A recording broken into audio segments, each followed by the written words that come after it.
Welcome, everyone. First things, Beck is in the live chat right now, and he's complaining about not having a wrench, not being a mod. I'm seeing all your chats, but only through StreamYard. So remind me, Beck, at the end of this, and I'll give you a wrench, but I can't do it yet. I don't know if other mods can give other mods a wrench, or if I'm the only one. That's a good question. I don't know. Anyway, today I've got Jonathan and Melchizedek. Jonathan and I are just going to bounce some ideas off of Melchizedek, and I know very little, and we're just going to go down. We're going to go by the numbers of what he originally sent me, like a short bio he sent me, and a few of the claims that he makes. And I guess we could just, we're going to start with plugs, but then we're just going to hit some of his claims and just take them bite-sized portions. That's how we're going to do this show. So we'll start with our guest of honor, Melchizedek. Who are you and where can people find you? Twitter. You can find me on Twitter at the Chief Servant. It's my primary social media outlet right now. In due course, I have a show to produce called The Fearless Report that is in the works, but hasn't actually kicked off as yet. Okay? Excellent. Jonathan, and now for those that were at Faithless Forum, they saw John. That was where I first met him. So just a few weeks ago at Faithless Forum down in Austin. So we finally met, and this is a perfect opportunity to have him on my show. And I guess we're going to look to maybe me be on his show as well. So it was great meeting you in person. And where can people find you? So, hi, I'm Jonathan. I go by Dishonest Ape on Twitter. I promise that doesn't always reflect how I handle with things with people. Gonna put that side away tonight. I am a secular humanist celebrant living in rural Alabama. Neat things go on there. And I am sort of just a storyteller / game master for a group called Nat One Heroes. You can find us on Twitch and YouTube. Go look at the YouTube because I want to get to the point where people can give me money just to talk to me. So, yeah. And Jonathan is, I guess there was problems with the production on the onset of that channel. So there were some road bumps basically. So they're kind of starting at square one. They're at less than 200 subs right now. So all of you, I don't even care. You can flip off of this live show, go over to Nat One Heroes, NAT, the number one in Heroes. You go subscribe to that, and then you can come on right back. So do that. He's criminally undersubbed. Thank you. Yes, sir. Okay, so oh gosh, see, I already got out of Twitter. Let's see. If you guys, are you able to see the live chat? I'm looking at it right now. One of you do some filler time for me. I'm going to find Melchizedek's mission statement. I'll talk about things as far as that go. Just the first short paragraph, it should be enough. The one that you had excluded that you put back in, that is enough. Yep. Just something to get the ball rolling. Or even the name of the show should get the ball rolling. Okay, here we go.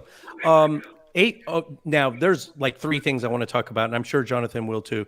So I'm just going to read the first sentence, and I've got 3 questions in that first sentence.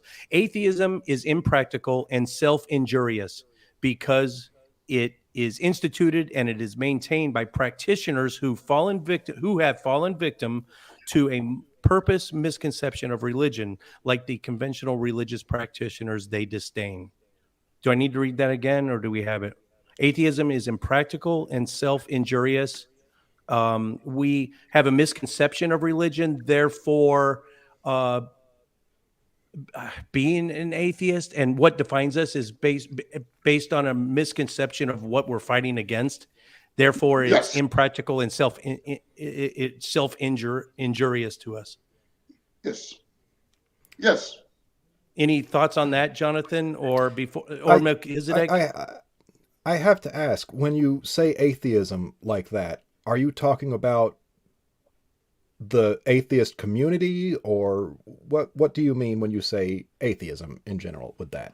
The whole community, the whole folks who has this position that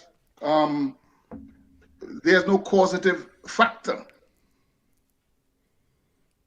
Now, That when you say causative factor, you mean a god, yeah? you can use that name, Mhm. okay? Okay. But the potential energy can be created nor destroyed, so it always existed. But it can't exist without a repository. It's not possible. Okay? You mean it So can't exist without somewhere for it to exist? I say potential energy Mhm. cannot exist without a repository because that the very word potential indicates that. Okay? We're off on that. That's a completely different paragraph in your mission statement. Let's roll back So Well, we'll to have to go on to that then. yeah, Yeah.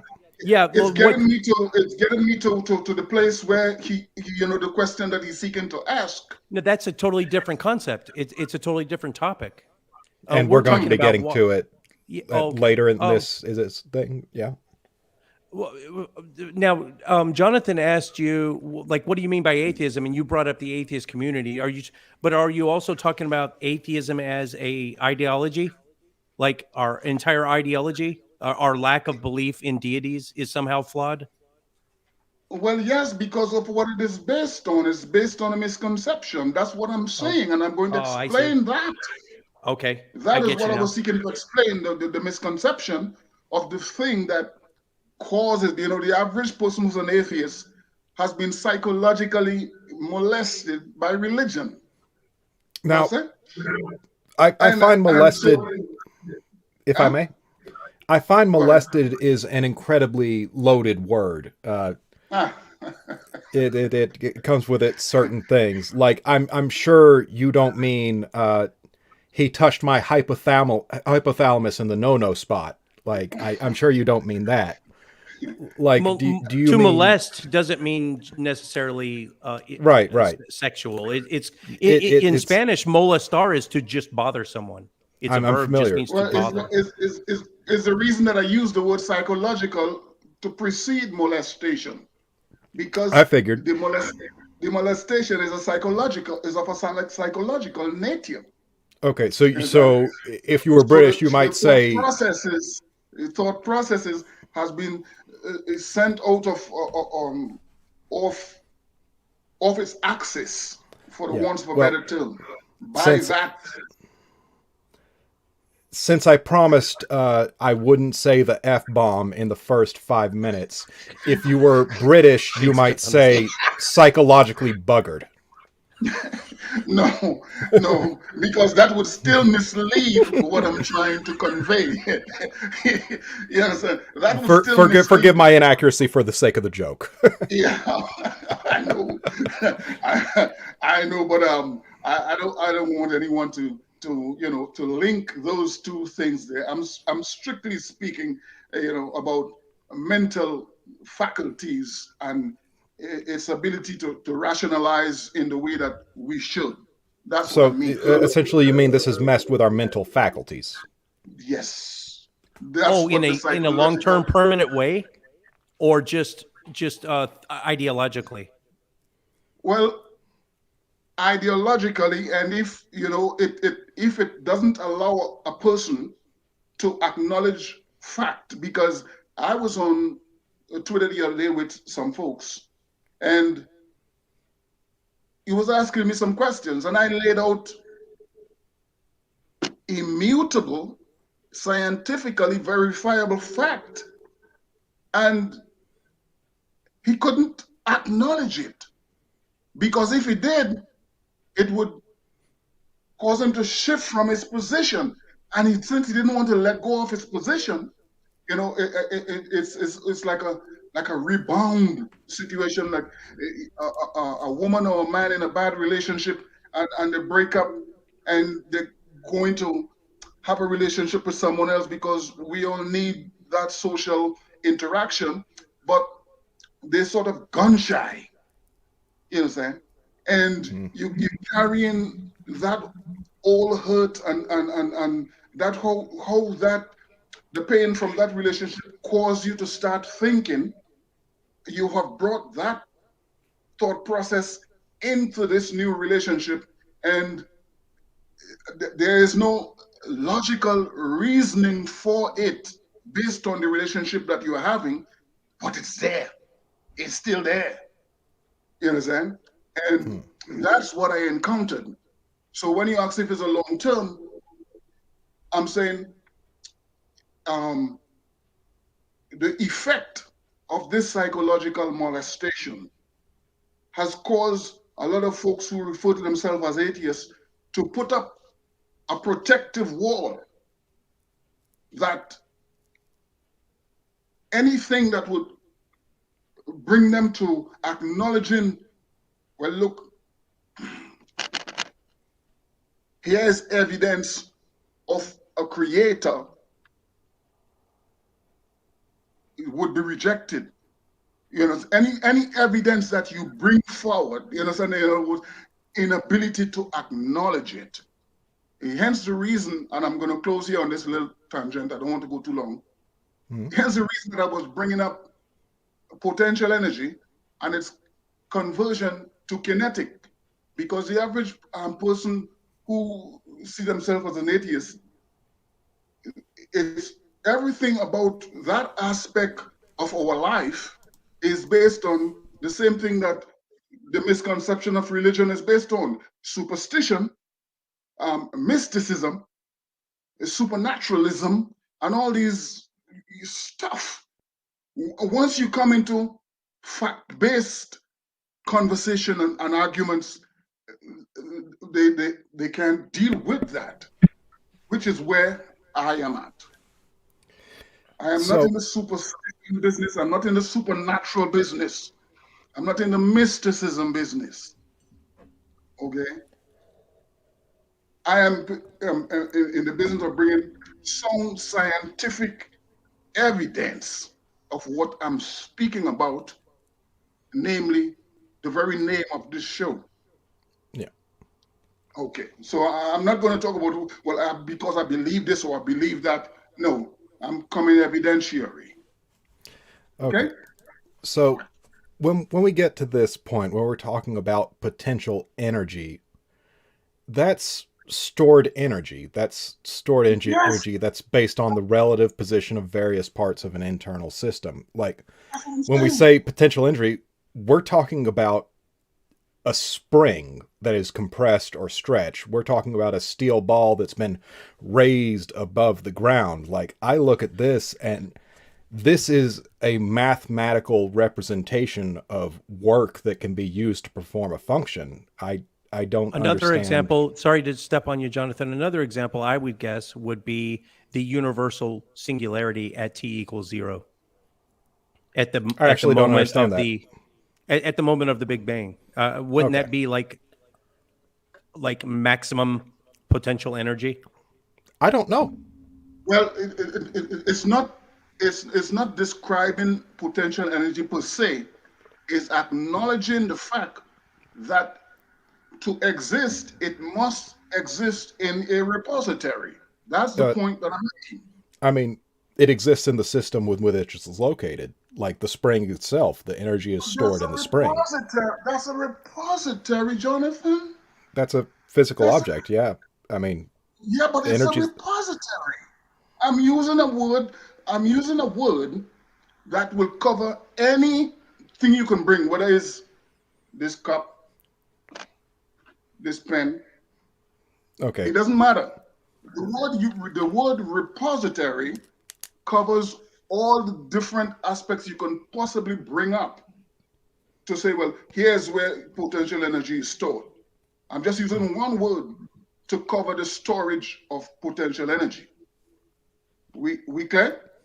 Okay. All right. So we go to the beginning, or before the beginning. Focus on how you could get before. Yes, there was such a thing as before the beginning, because it is the release, because potential energy is stored. So the beginning is the release of energy. That's what we know as the Big Bang, and some refer to as let there be light. I tell folks, it doesn't matter which side you subscribe to where that is concerned. The both of them speaks to the release of energy. So here's what we know. We know that potential energy couldn't act upon itself based on the first law of motion. So the repository is the conscious entity that acted upon it, because the conversion of potential to kinetic is the definition of a thought. I So what we call, don't Jonathan, go understand how you reach that conclusion. you don't understand how I reached the conclusion. I So mean, my there are understanding is we don't have an understanding of what the universe was like before the Big Bang. We don't even know if the word before makes sense to refer to any time that was not congruent with the Big Bang. And for me, I look at this and I have a pile of, I don't know. okay, so here is the answer to that.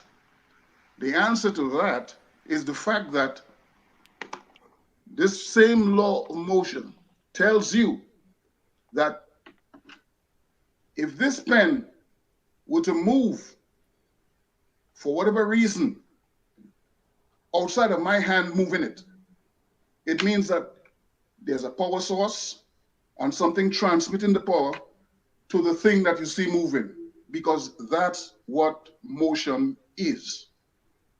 It's a union between three components: a power source, something transmitting the power, and the thing that you're seeing moving.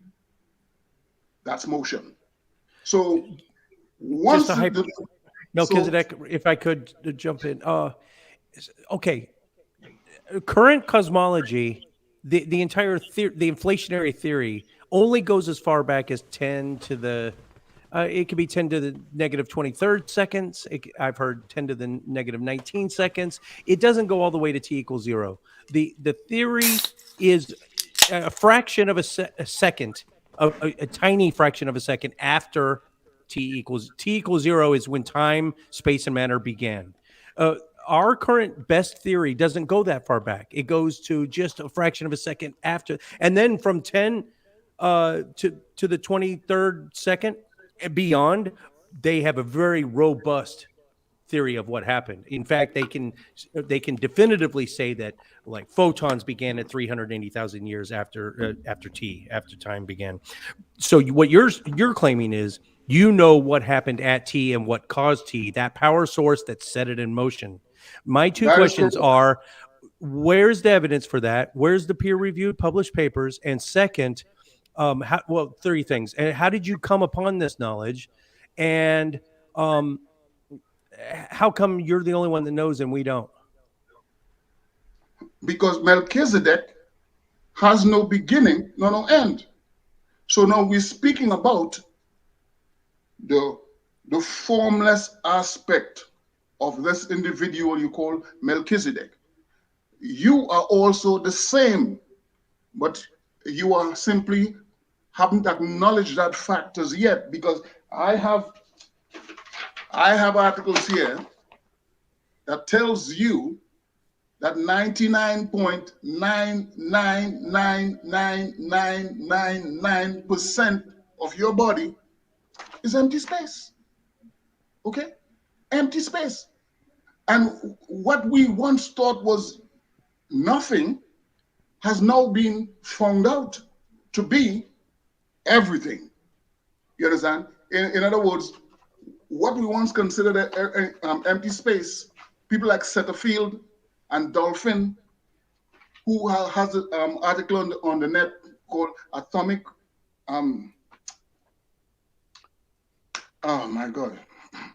Atomic Behavior and the Redshift. Okay. So following up real quick, if I can, what you're talking about here is essentially the empty space comprised of atoms. You're referring to the core, the neutron core, and the electron, and you're referring to that field that is empty space that we are made up of. Is that accurate? It's partly accurate, because you have confined it to just the atom structure, even though that, when I say partly correct, if we go to scale an atom and we put the nucleus on the 50-yard line of a football field, the nearest orbiting electron is the first seat in the stadium. So that's the amount of space between electron and nucleus. But even outside of that space, the space within the structure and the space outside of the structure is the same thing. You understand? Is the same thing. How is it the same thing?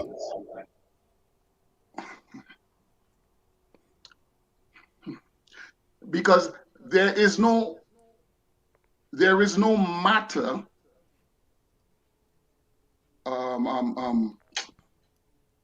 creating what Einstein referred to as the geodetic effect, meaning that space tells matter how to move, as John Archibald Wheeler said, but matter tells space how to curve. So the tail, which is matter, came from what we once considered empty space or nothingness. That's where it came from.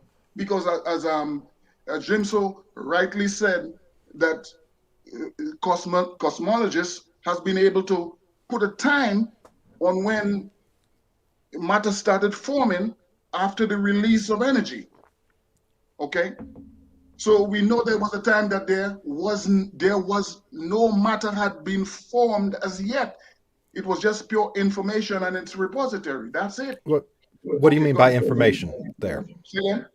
What do you mean by information there?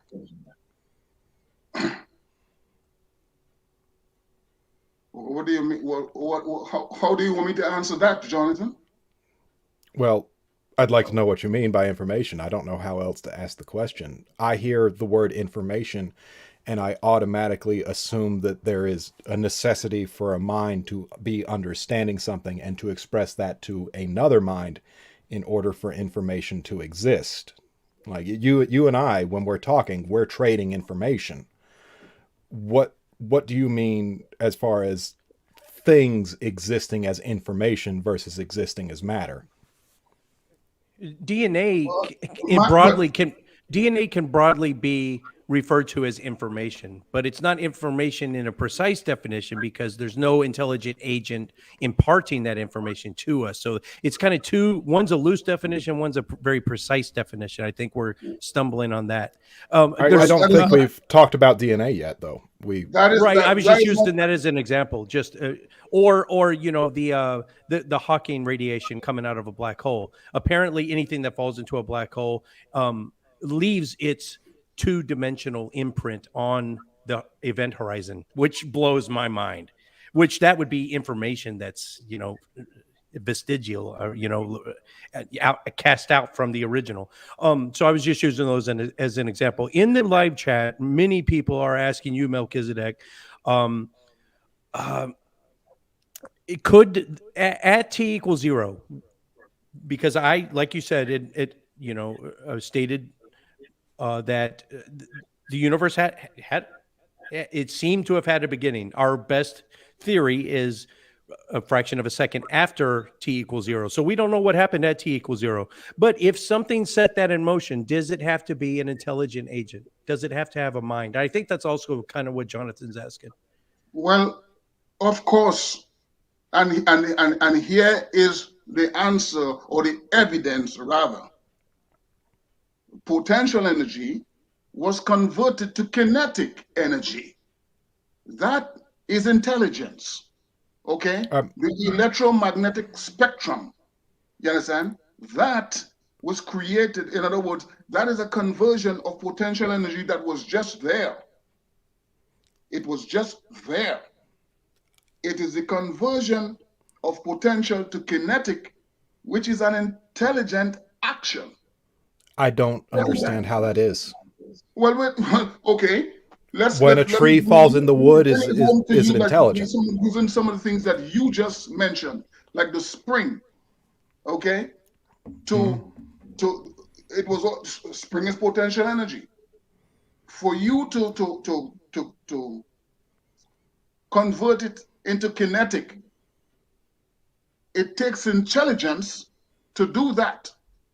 Well, there are other examples of kinetic energy, though, coming from potential energy. If a branch breaks in the middle of the woods off of a tree, that branch had potential energy, and that becomes actual kinetic energy as it falls. Yes. And that can be done without a person being involved at all. Well, who's talking about a person? Okay. Not a person, So, just an intelligent agent, something with a mind, something that thinks. That's right, because you see, once you have missed the fact that you are a unit, you understand? Not just a living organism, but the body. There's a transmission, which is the electrons or the kinetic energy, and then there is the space, which is the prime mover or the power source. All of that is you. So, all of it. In this definition that you're using, is there anything that has ever existed that didn't require agency on the part of something? Well, of course. But a tree is not an example of that. No, a tree is not an example, because we know that matter. We know that matter. You could place a time on matter. You can place a time. You can't place a time on potential energy. You can't. It always existed. It's the first law of thermodynamics. Energy can't be created nor destroyed. You can't place a time on it. There's no time. Hold on. I'm confused as to where this is coming from. What do you mean?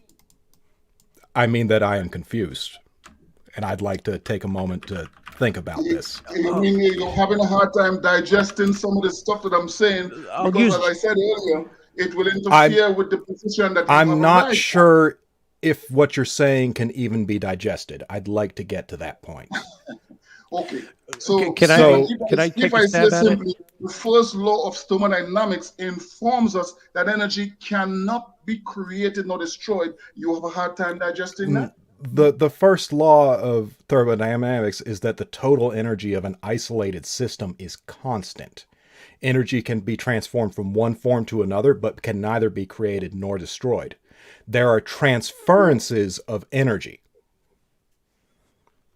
So you said all that to say what I just said? No. I just said that energy can be created nor destroyed. You just made a whole big loop to come back to say the same thing. Is this kind of a kalam? Are you assuming that matter was created at t=0? Go ahead. Melchizedek. Are you speculating that matter was created from nothing at t=0 at the beginning of time?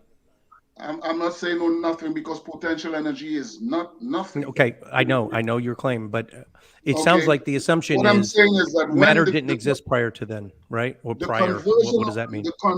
The conversion of potential to kinetic, you understand, started the creation of all matter. You understand? Because it is the light. You understand? It is this light that made all that what was not visible, visible. Literally. Oh no, light didn't happen until 380,000 years after the Big Bang. Man, I'm speaking about the electromagnetic spectrum. Are you talking about visible light? Just the smallest? Electromagnetism didn't exist at the singularity either. So wait a minute. So kinetic energy is not light. Is that what you're saying? Light is discrete bundled packets of photons. Those didn't come about, and they weren't visible to what, if humans were there, they wouldn't have been able to see it until 380,000 years after the Big Bang. You keep interjecting that if humans were there, as if humans is the starting point. Humans is the end result of a process. Nothing that can see in the electromagnetic spectrum that our eyes or any other animal on this planet's eyes, nothing would be able to see any light in the first almost 400,000 years. There would be no light. You mean you would not have been able to discern light? Is that what you're saying? Well, I could be really wrong about this. I'm not a cosmologist, but I don't think photons even existed until almost 400,000 years. Anyway, Jonathan, you're sitting on a question. I feel it. How could you possibly get matter if there is no photon, which is something that is emitted from the electron, you understand, which is the very kinetic energy that I'm speaking about, okay? If that was not present, you couldn't have bonding of anything. You couldn't to create a molecule. It just couldn't happen. Yeah, because electrons weren't even formed. The process that does it. It took 500,000 years to form electrons. The universe was already existing. It took 500,000 years to form electrons. I think we're going to have to go farther back than that. So when all four fundamental forces of nature were unified. Yeah. So you are telling me? Okay, go ahead. Sorry. You are telling me that we had molecules forming, meaning atoms bonding with each other without an electron. That's what you're telling me. There weren't atoms yet in the first 400,000 years. There weren't atoms. So we had matter, but no atoms. That's what you're saying. If you want to define matter that loosely, sure. But only 5% of what we can see, touch, feel, and taste is what 95% of the universe we know nothing about, even to this day. It's a complete mystery, even to the best experts. The dark matter and the dark matter and the dark energy. Only 5% we know anything about. I'm using evidence here as opposed to people who talking about, well, we don't know this or we don't know that. I'm talking about matter. Matter is a bonding of atoms. That's what matter is. And if someone is telling me that there was matter, but there was no atoms yet, then what are you telling me? What are you telling me? Jonathan, I'm giving you a chance to jump in before I read something, if you want. Okay. So I'm just taking a look at this whole thing, and I think we can definitely do this without denigrating any people who aren't here that we disagree with. But I don't understand how we're jumping from topic to topic without fully discussing the topics we've gotten. And I'd like to back up and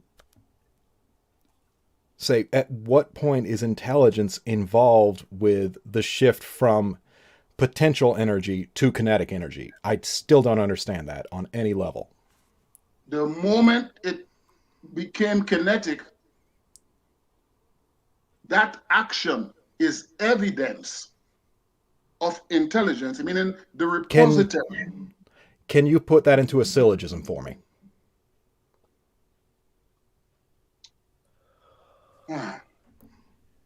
I could try. No.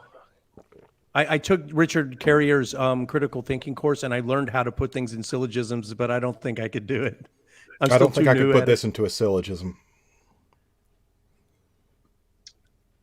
And I'll be honest with you, I don't understand what you're saying well enough to put into a syllogism. I don't know where you're coming from on this. You mean you're unable to acknowledge what I'm saying?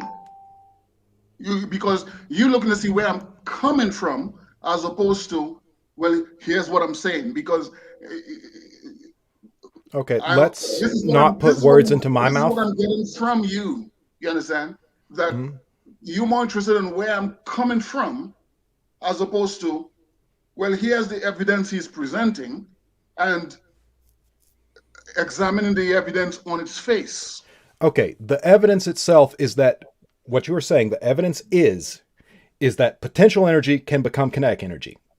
There. well, of That's course. what we're saying. Okay. I'm also saying that the moment that it did, because it cannot do it by itself. That's what I'm saying. Wait. Why are you And saying it can't do it by itself? Say again? What do you mean when you say it can't do it by itself? Because the first law of motion tells you that. About a closed system. Okay. Okay. Fine. We don't live in a closed system. Well, a solar system is a closed system. Oh, no, I'm sorry. The Earth is an open system because it gets continual heat energy, light energy from the sun. Depends on, like, the entire universe. Is that not a closed system? There's virtual particles that pop in and out of existence. Someone in the live chat, is the universe a closed system or an open system? A spring is not a closed system. A branch on a tree that is about to fall is not a closed system. It's... So, well, you are the person here that introducing closed and open system. You understand? Mm-hmm. Well, you implied that by referencing the first law of thermodynamics. Okay, but where I'm coming from is based on the law. You understand? Mm-hmm. Okay. And what I'm saying to you is this, that here's what we show about. We show that energy can be created, not destroyed. Okay. Okay, we show of that. Mm-hmm. And it can be transferred. Okay. We that down the road, but we just talking about. No, that's literally part of the first law of thermodynamics. It's much bigger than what you just said. Okay. Of motion, not thermodynamics, right? Newton's laws, right? Yeah, that's two different sides. I'm sorry, but the point that I'm looking to establish here is that potential energy, which can be created or destroyed, and we could call it potential energy because there was no motion. Motion only began with the release of energy in its kinetic state. That we know for sure. So here's what I'm saying. The point that I'm making based on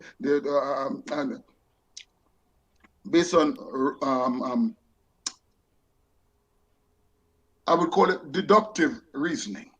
Mm-hmm.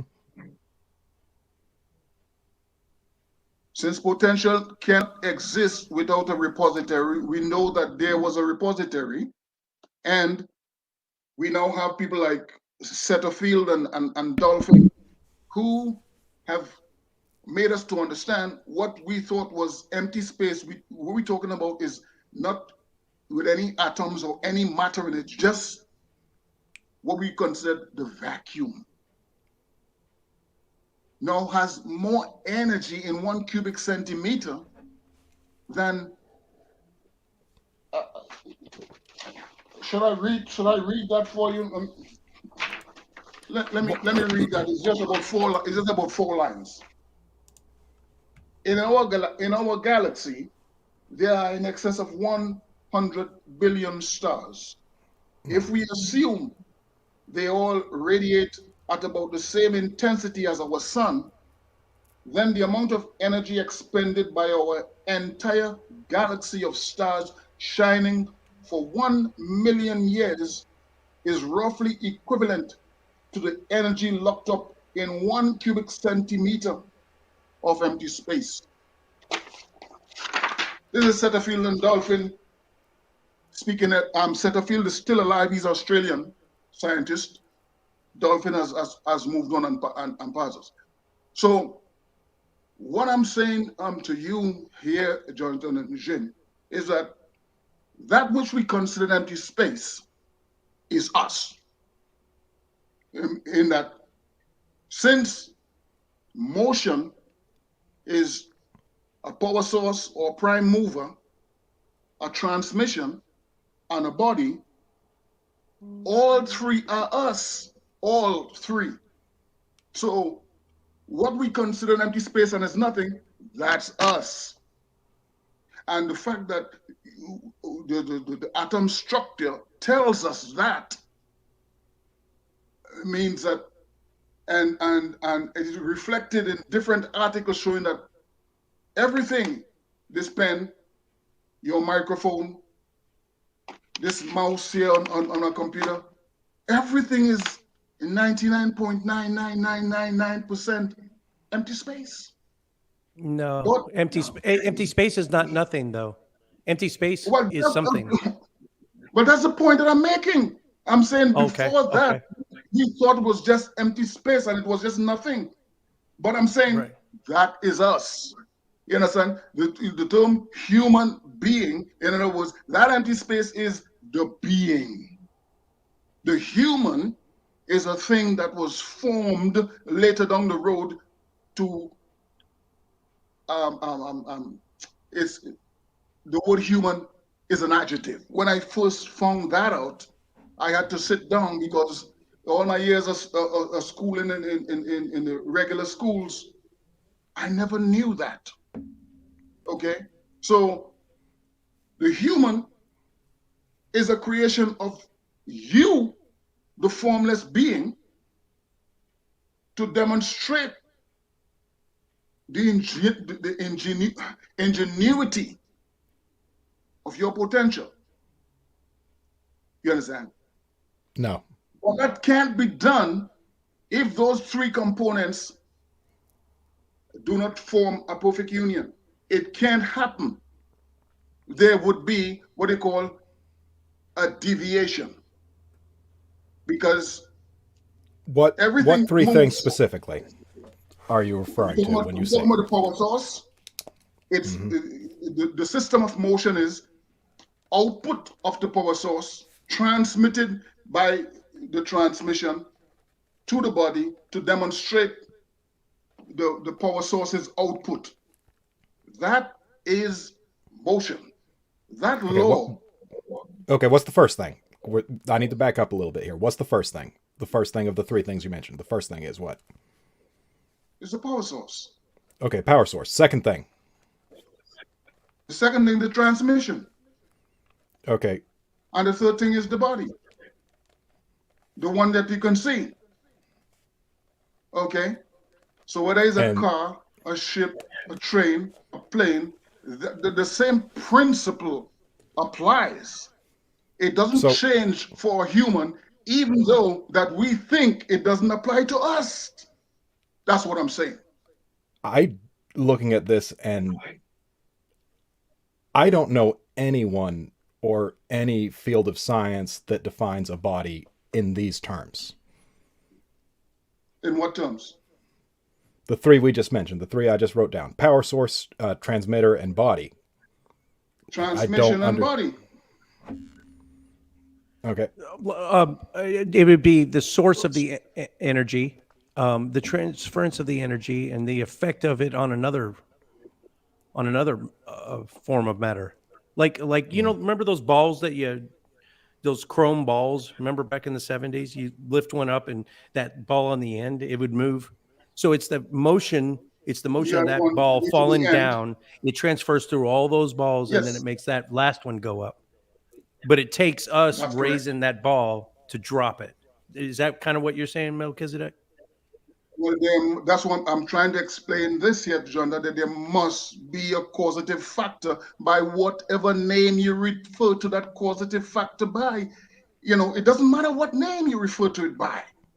But it doesn't matter what name, but it does matter if it's intelligent or not. If it's conscious. Well, the intelligence is proven when potential energy, which was just there, stored, because that the storage, the repository, is the possessor of potential. In other words, that's where it's stored. It's like the formless repository represents the spring that you speak of, that is potential energy that could be converted to kinetic at any point in time, but it takes intelligence to convert it, in other words, to use it intelligently. So I'm going to go ahead and ask a stupid question and get it out of the way. You are not saying that a spring has a brain. No, you're not saying that, yeah? I'm not saying that a spring has a brain. So at what point is intelligence required in that?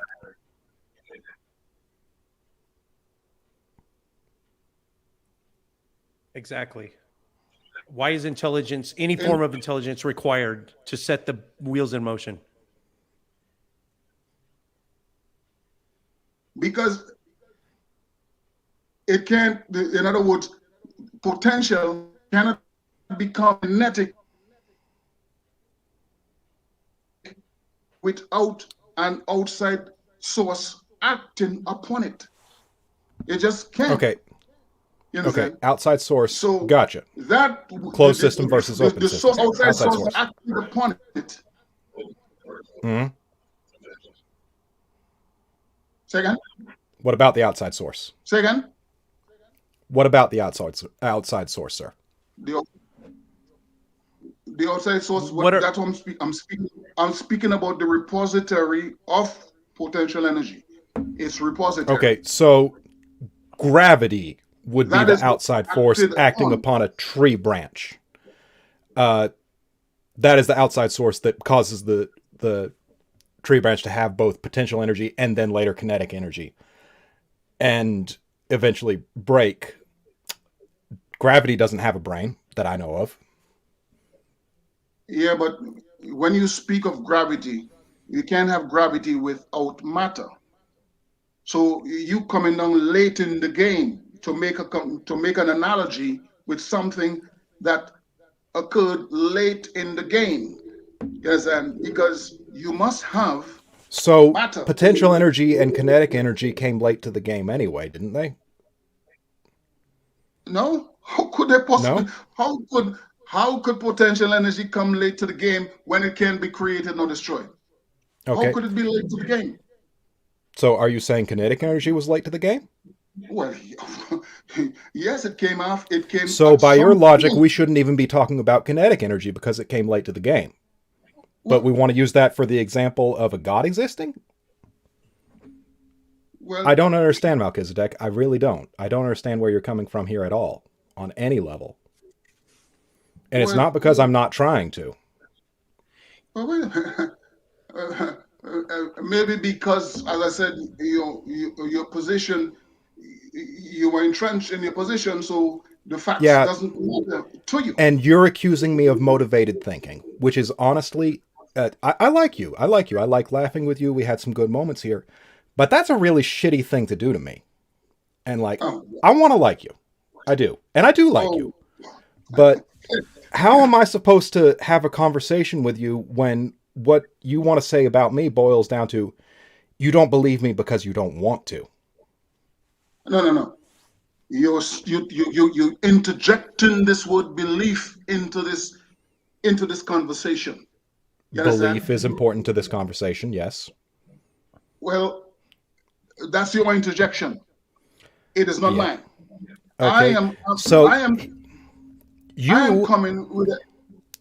coming with evidence. You understand? So okay. Well, here's why this evidence is not acceptable, and I can hear that, and then we can have an argument about that. You understand? As opposed to one saying, well, I believe this, or I believe that. Or if I come and I say, well, X, Y equals Z, and you say, well, no, here's why X, Y does not equal Z. And except that no point have I said anything like that. No, well, oh my God, Jonathan, I'm just, I'm using an analogy here, man. I understand you're using an analogy, but it needs to be analogous to the situation to use it.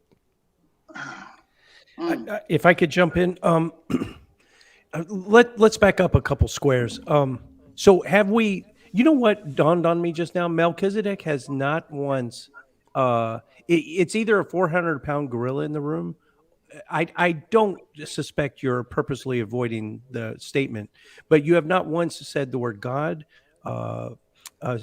spiritual. You've only said supernatural once, in the fact that you said, I'm not in the supernatural business, which means so you don't believe in supernatural phenomenon as far as I can tell. Okay. So I'm going to pin you down. People in the live chat are wanting to know this. I got to pin you down here real quick.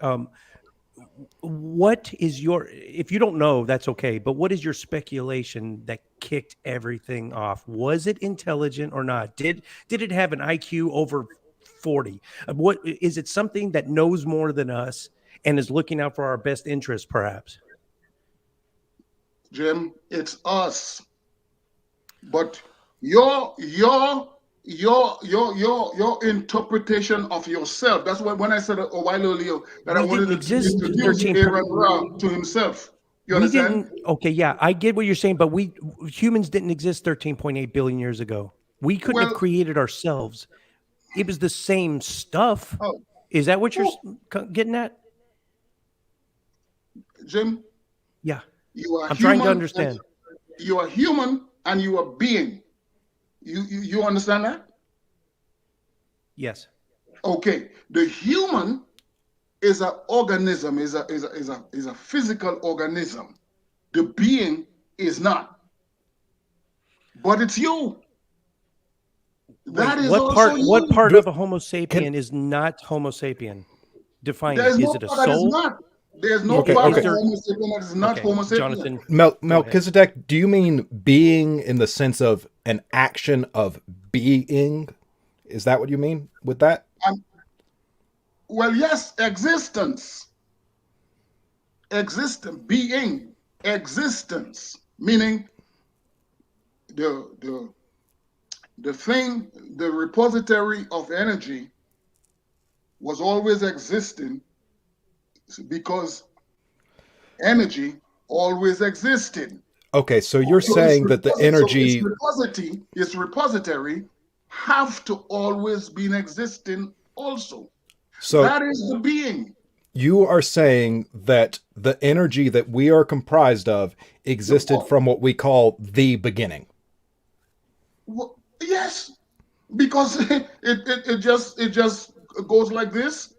Yes, as you said, it could only be exchanged. It just goes like this. It's a circle. It just goes like that. So the physical part of you and on me and him, you understand? So this is, you're not explaining first cause. You have never, since we started the show, you are not attempting to explain a first cause, are you? Well, the repository of energy is the first cause. What set the spark in motion? Jim? Yeah, sorry. I think you're trying to think of this in terms of like a traditional theistic, cosmological. Yeah, I'm putting it all in Kalam. Cosmological I guess argument. I'm way off track. And probably. I don't think Melchizedek is doing that. I don't think he's referring back to these traditional This is arguments. a good talk because I don't know where we're at right now. I'm glad you're in there, Jonathan. Because you have never. This is the reason that I said impractical and self-injurious, because all three parts. The part of you that you're saying doesn't exist, which is formless part, that is you. Okay. That is you. So how can you, one part, in other words, there are three components of you. You understand? So because motion says so. Motion says so. The fact that your body moves is evidence of its connection to a prime mover or power source and a transmission of that power. That's fact. When you say prime mover, what are you calling a prime mover?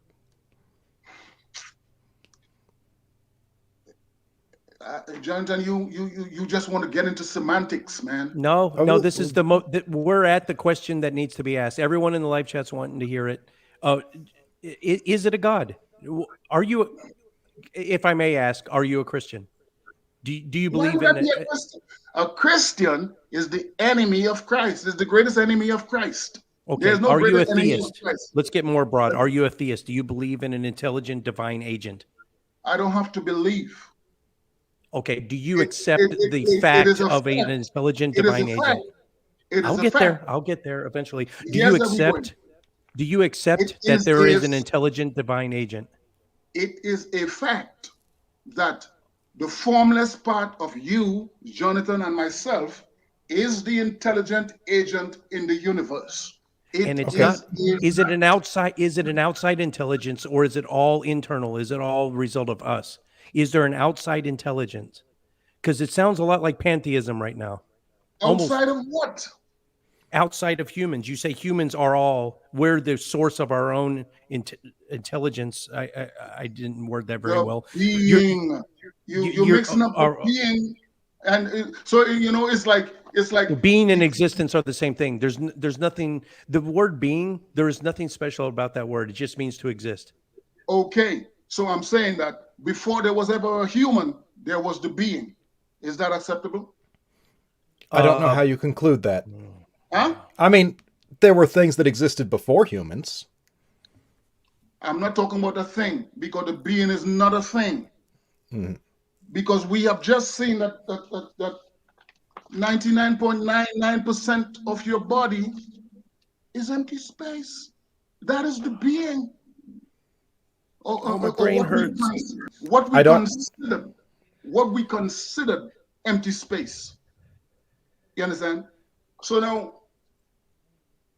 there was no motion before the release of energy. There was none. There was no motion. What or who caused the Whoa. motion? Can I interject here real quick? We already acknowledged I don't know what time looked like at t equals 0. I don't know what time looked like at the beginning of the Big Bang, and I don't know what time looked like before it, or even if it makes sense to ask that question. Well, like, I look at this and I get to the point where I say, I don't know. Because you've never taken the time to go back there. Well, here's what has moved me, you understand, to get to 25 years of study, you understand? And I'm talking about under people like, she passed away recently, wrote this book called Molecules of Emotion. Candace B. Perth, okay? That's one.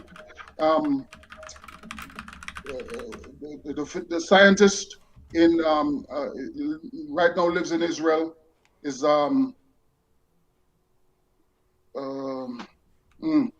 he wrote a book called The Hidden Face of God. His name is being lost upon me right now. But these are some of the people whom I encountered, which was kicked off by, in the blizzard of '96, I was in Baltimore, Maryland, okay? It was the first week of January. The snow came down like a bat out of hell. And I said, I'm not going out there in that. I'm going to shut in, I'm going to do a little retreat, and I'm going to do a little fasting. And I embarked upon that. And it was on the third day that I had what I could only articulate as an out-of-body experience, where I actually was looking at my body on a couch as it lay there. And I had to call my mother, who was alive at the time, in Trinidad, to sort of get me squared away, because I was saying, well, what the hell is going on here? But it is that incident that led me to 25 years of study to get a scientific understanding of that. You understand? Well, what is that? How could I be looking at my body when I'm thinking, well, this is all I am? You understand? And in pursuing that, is that I discovered that there are three components of this thing called a human being. And is it in the reproduction process that the information bonded into the body got separated from the other two components, which is the transmission and the power source or prime mover. Got separated because biochemistry tells us that with the moment atoms bond, that they lose their individual characteristics. These were enlightened. The individual atoms are enlightened. So in other words, here's the electron, which is the conductor of that information in the nucleus, enlightened of the information that it's carrying. The nucleus is also enlightened of its information of itself. But when they bond, it becomes so dense, a different frequency develops. So, you have the conductor of the information and the information at two different frequencies. They cannot connect. That is equivalent to, like, we carrying on this broadcast here, and somebody jammed the signal. You understand? It cuts us off from communicating with each other, because the frequency has to be at the same for communication to take place. It has to be. This guy, a theory of mathematical communication, part of my studies. You understand? He wrote extensively about this. They call him the father of modern communication. His name is eluding me right now, but he's somebody. Melchizedek. I don't know if you can see the screen, but this is my number one question, and it's a question that it's ubiquitous in the live chat. So if I could just nail you down to exactly what it is, the prime mover an independent consciousness outside of human beings? Okay, does it have a name? Does it have a name? You can give it all different kinds of names. What name do you give it? What name do you give it? The great I am. Say it again. The great I am. In other words, yeah, El Elyon. That's why you named yourself Melchizedek, right? Because he's the one that gave the El Elyon, the great I am, to Abram before he became Abraham, right? Kick-ass name, by the way. No, I didn't. The name Melchizedek was revealed as my office and title. You understand? You took the name before you knew who the King Melchizedek was? That happened on the very day of the experience that I had in Baltimore, Maryland in 1996. The great I am is. I had to go and study.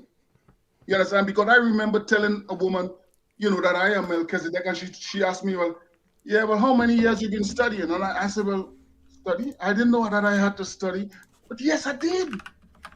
Yes, I did. Yes, and even though that was a name designated to me, you understand, to earn it, I had to go and study. You understand? Because light is faster than sound. Melchizedek, can I ask you a question real quick? Yeah. You mentioned during this experience that you were fasting. Yes? Yes, I was in a fast. I fasted before too. It's rough to do, in my opinion. I don't do it anymore. But how long were you fasting? Well, I actually went 7 days. Okay. Are you aware that starvation can cause hallucinations? It's possible. Okay. So are you certain what you experienced was not a hallucination? I also know that it activates the enteric system, your second brain. Second brain, you say? I was only aware of the first one. The enteric system. Read up about that. Read up about the enteric system. Okay? If I were to read up on that, would you want to possibly continue this conversation? Well, of course. So just that you are aware of a part of you that you were not aware of. In other words, there are the same amount of neurons or nerves in the gut as there is in the brain. But if it's busy processing food, it doesn't have the capacity to process information and food at the same time. So, if food is all it's being occupied doing, that's all it does. Melchizedek, I exist in a very privileged situation for this specific thing. I have a friend who is a psychologist, a professor who is actually teaching psychology. and she has written a number of papers on how the bowel gut, specifically what you're referring to, the enteric system, does affect thought. So I would happily speak to her to get some recommendations on what to read on and come back and talk to you about this looking again. at it now. It says it is a completely it's capable of the enteric system is it's part of the autonomic nervous system.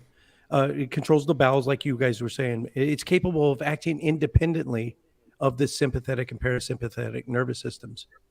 Yes, it did. Yes, it did. You know, Body's neat. that's why it's called it's called the second brain. You understand? And that part of you, when people say, well, "Look, I go with my gut feeling. I have a gut check." We are talking. That's the science behind that statement. When you say you have its gut feeling, you understand? I think we had that phrase before we had an understanding of the enteric system. Of course we did. Of course we did. You understand? In other words, intuitive knowledge preceded empirical knowledge all the time, every time. Well, I mean, we also once believed the Earth was flat, so maybe we don't go about intuitive knowledge. So why did we bring up the second brain again? I forget. Well, he was talking about fasting, starvation, fasting, and he was telling me that that one could hallucinate while doing so.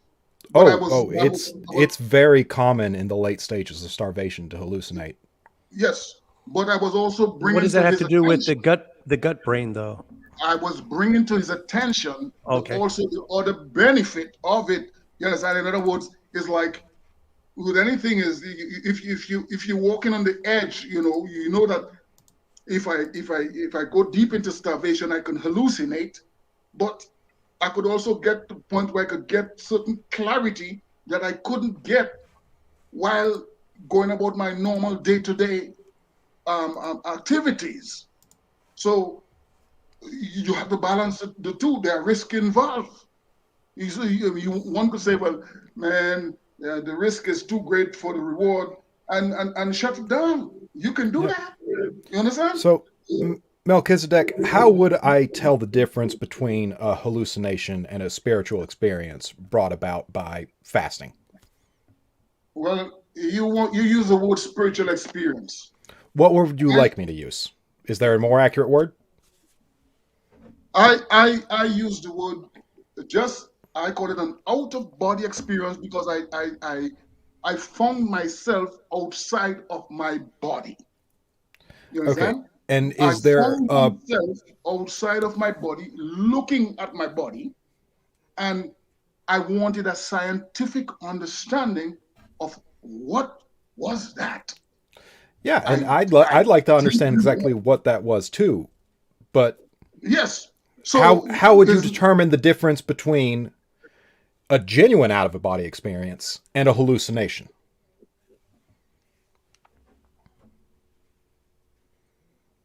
Pale Blue Mom, I'm not gonna use the word nuts. But I wouldn't be able to articulate that to your satisfaction. Okay, but you feel like you have an understanding of why you know, yeah? Say again? You feel like you have an understanding of why you know the difference between the out-of-body experience and a hallucination.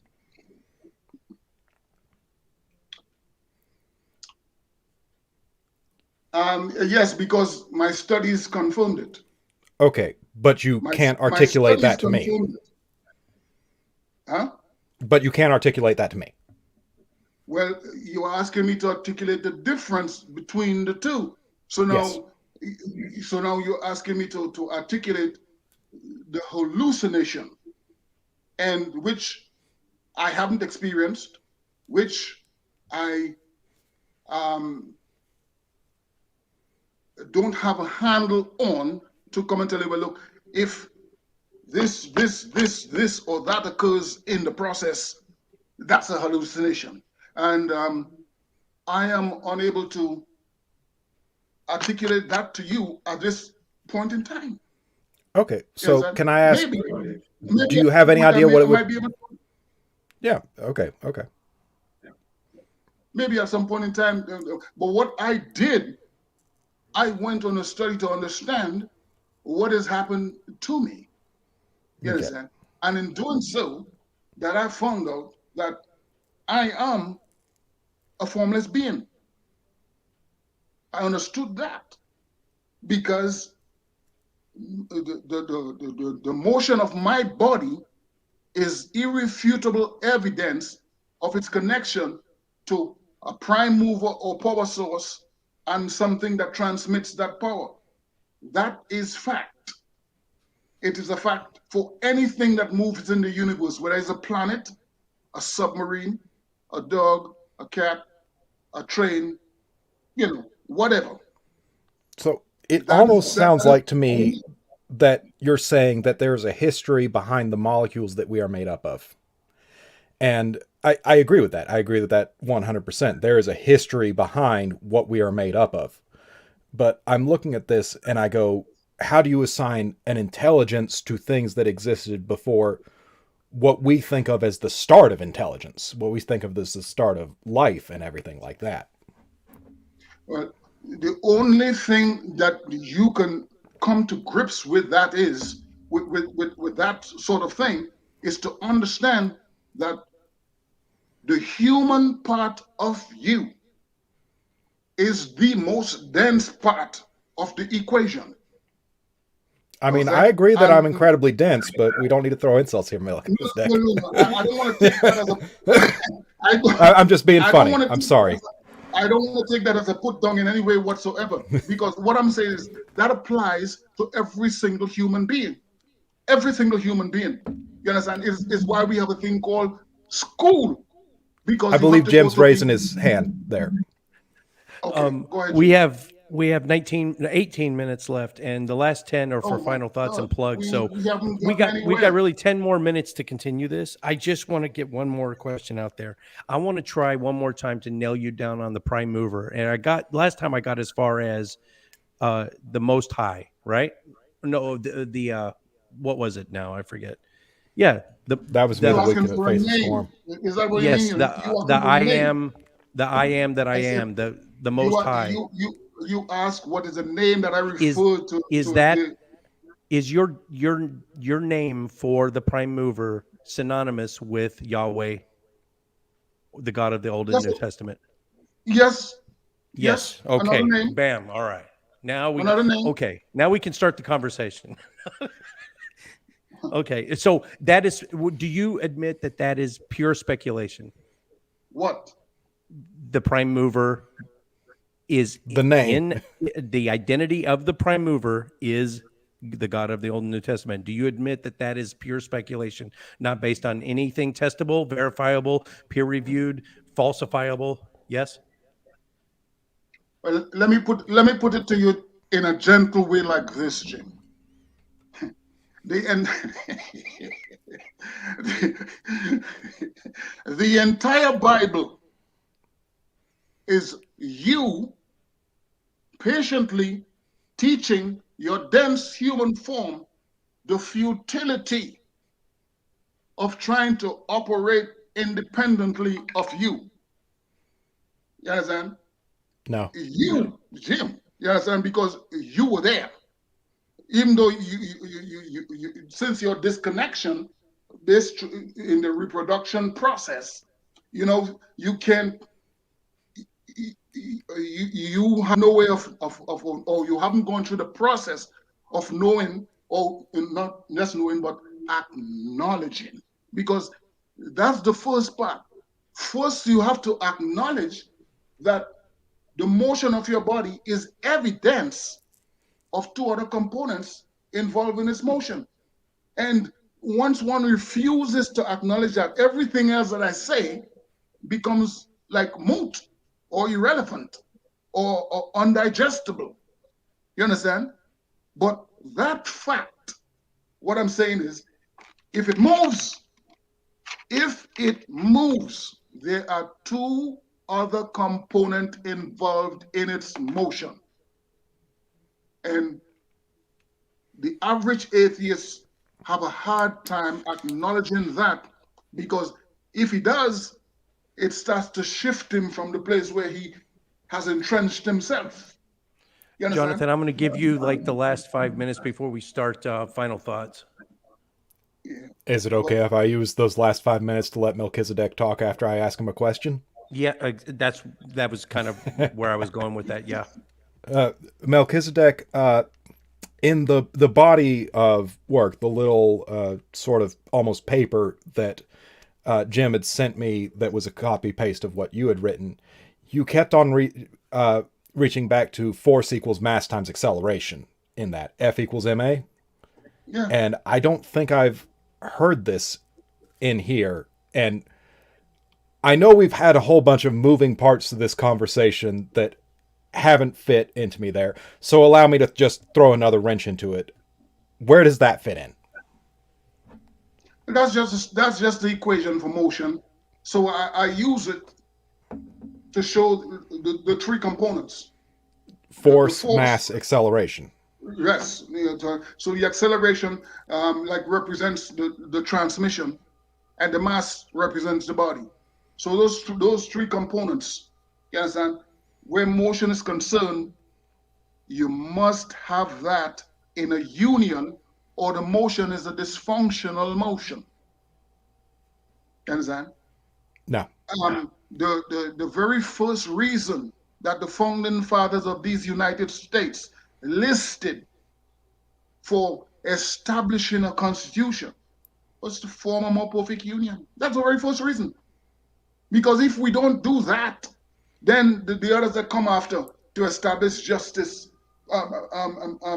promote the general welfare, none of those things can happen because the supreme law is violated. Yes, and if I could use this last few seconds, today I had a conversation with a guy, showing him, well, look, the presence of a problem is irrefutable evidence of a pre-existing answer, because a problem is actually a malfunction of the way anything is supposed to function. So he said, I don't know if I could agree with that, because cosmology is talking about the universe expanding, and soon that the matter will be so far apart that we wouldn't be able to exist. I said, that who is saying that? The folks who are in violation of the law of motion. They are in violation. So you have violated the law that causes the three components of you to act judiciously. You understand? And now there's a injudicious action on your part, and folks are looking at saying, well, what they said about the formless part of me can't be true, or if it's true, then he wicked. But it's all you. It's what I'm trying to say here today. That's why I haven't used the word God, because folks think, of it as some external thing. That's you. You're trying to avoid the baggage that comes with the term. I get it. That's you. We've been talking about you all night since we've been here. This thing. Okay, so I'm God. Yes, you. Okay. You. That's who you are. Are there any formless being, attributes that you are come? The transmission. Well, I'm pretty sure I have a form. I check up on it every night. Well, of course you have a form, but you are also formless, is what I'm saying. So what do you mean by formless? Are you talking back to that 99.9% empty space that we established with atoms? You don't establish it with atoms. It's independent of atoms. You understand? Can I just ask? This is a quick question, and it'll be a quick answer, hopefully. I know about Newton's laws of motion, and I know about a little bit about thermodynamics, but Melchizedek, well, first off, do you agree with the science that says there is going to be an eventual heat death of the universe, that all stars will be lights out in about 100 trillion years, and it'll take quadrillions of years for the last black hole to evaporate. But at some point in this universe's future, it will be matter and energy will be bye-bye, the heat death of the universe. Is that something you've entertained? It's not written in stone.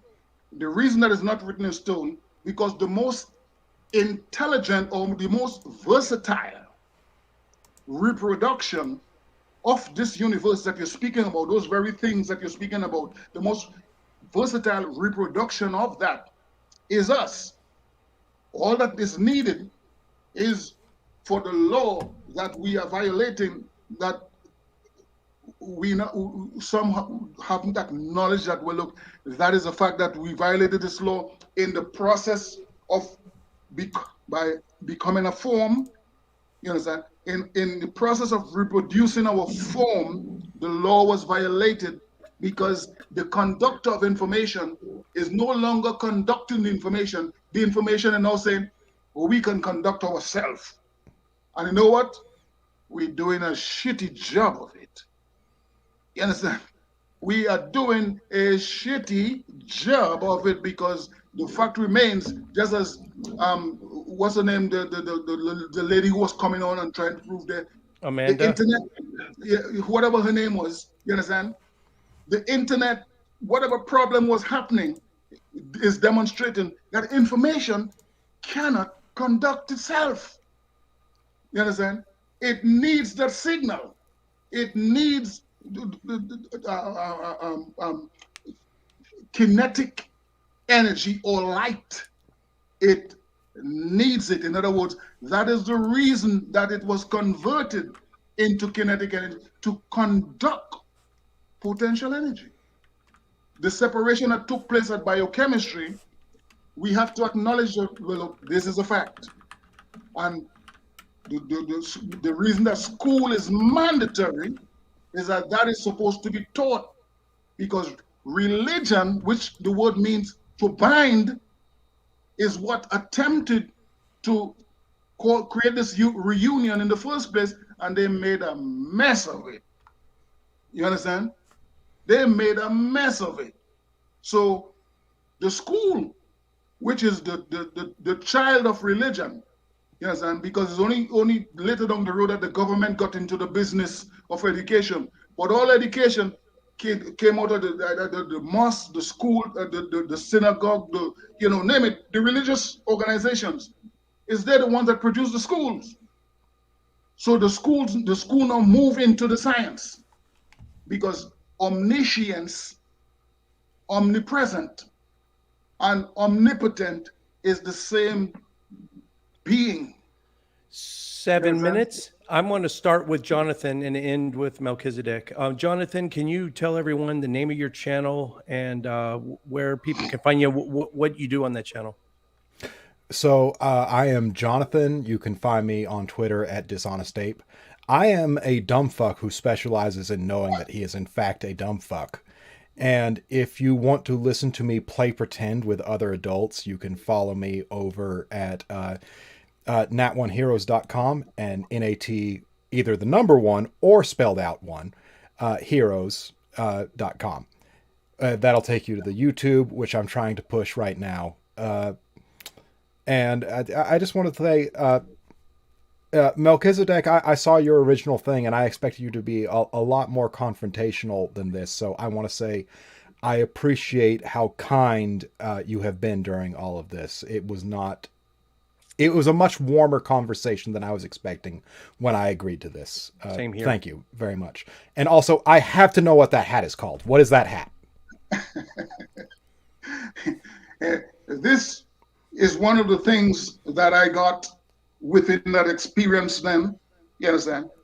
This is just one of the things. My whole uniform is white. You understand? Also, I was in the Navy. I was mostly in that position for a little bit, sometimes during the summer.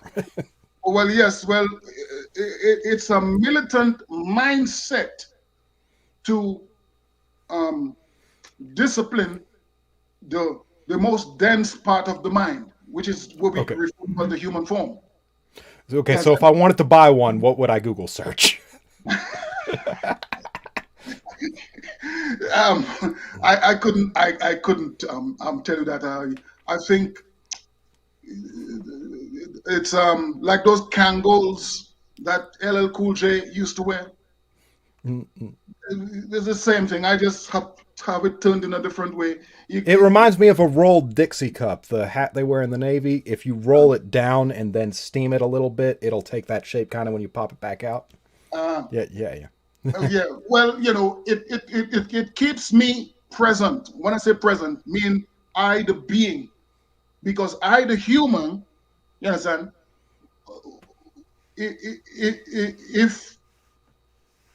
If I continue to see things from the human perspective, that's what I call an upside down focus.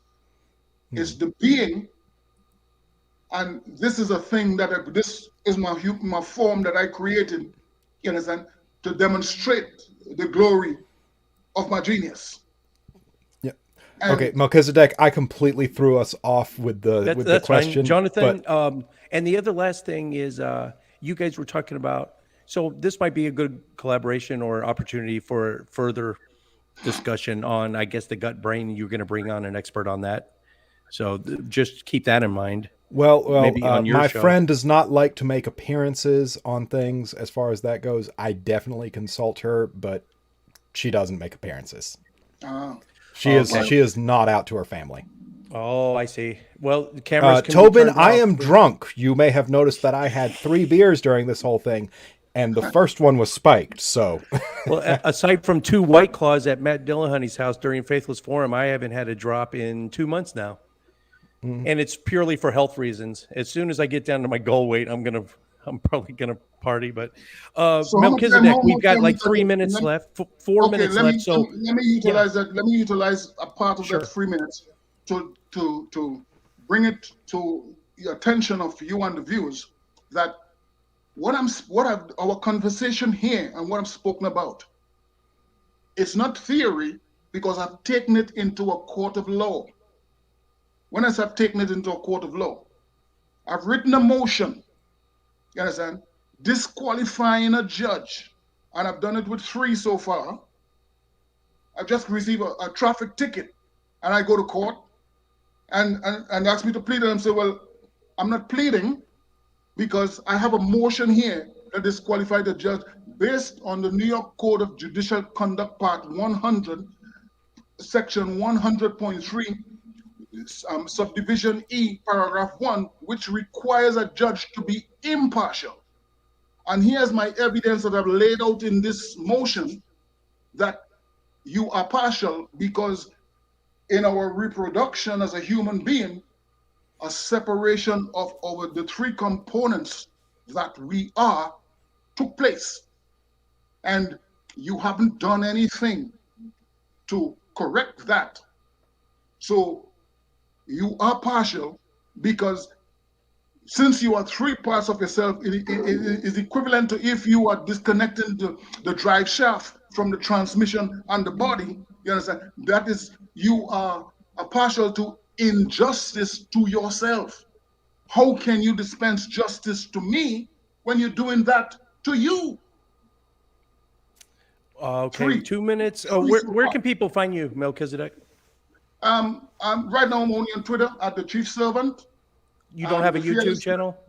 No, I don't have a YouTube channel. It will be Okay. called the Fearless Report, because I have been working on it for quite a while now, and I think I'm ready to launch with Yes. the Fearless good, Report. good.